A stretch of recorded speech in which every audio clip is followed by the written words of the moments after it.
வணக்கம். சட்டமன்ற தேர்தல் தொடங்க இன்னும் ஒரு வருடம் இருக்கும் நிலையில் திமுக கூட்டணியில் பிளவு ஏற்படும் என பலரும் கூறி வருகிறார்கள். ஏனென்றால் தற்போது ஆரம்பித்த விஜய் கட்சியே கூட்டணியில் பங்கு என பகிரங்க அறிவிப்பை வெளியிட்டு விட்டது.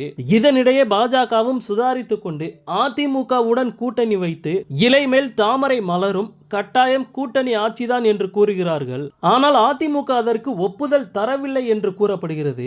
இப்படி கூட்டணியை தக்க வைத்துக் கொள்ள பல்வேறு புதிய நடவடிக்கைகளை மாற்றுக் கட்சியினர் செய்கையில் இதனால் ஆளும் திமுகவிற்கு அழுத்தம் அதிகரித்துள்ளது. அதாவது திமுகவின் கூட்டணி கட்சிகளும் ஆட்சியில் பங்கு வேண்டும் என கேட்க ஆரம்பித்து விட்டது. இல்லை என்றால் தொகுதி ஒதுக்கீட்டில் டிமாண்ட் வைத்து வருகிறது.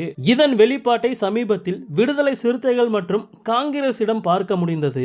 இந்த நிலையில் நேற்று நடைபெற்ற விருது வழங்கும் விழாவில் திருமா மறைமுக விருப்பத்தை தெரிவித்துள்ளார். அதாவது எல்லோரும் எங்களுக்கு திமுக 6 அல்லது 8 தொகுதிகள் தான் தரும், 10 தொகுதிகளை தாண்டி சீட் கொடுத்து ஊக்குவிக்க மாட்டார்கள் என கூறுகிறார்கள். ஆனால் எங்களை டீபன் கொடுத்தெல்லாம் ஏமாற்ற முடியாது. நாங்கள் 234 தொகுதிகளுக்கும் தகுதியானவர்கள், எங்களுக்கென்று பெரிய வலிமை உண்டு.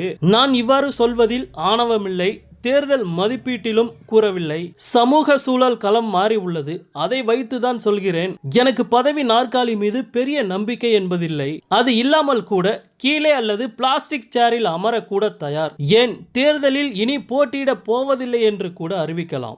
எந்த தேர்தலிலும் சீட்டு பேரம் பேசுவதற்காக இந்த கட்சி இல்லை என தெரிவித்ததோடு கோவிலில் வைத்த திருநீரை அளித்தது குறித்தும் விளக்கம் தெரிவித்தார். திருமாவளவன் இப்படி பேசியது தற்போது திமுகவிற்கு நெருக்கடியை ஏற்படுத்தி உள்ளது.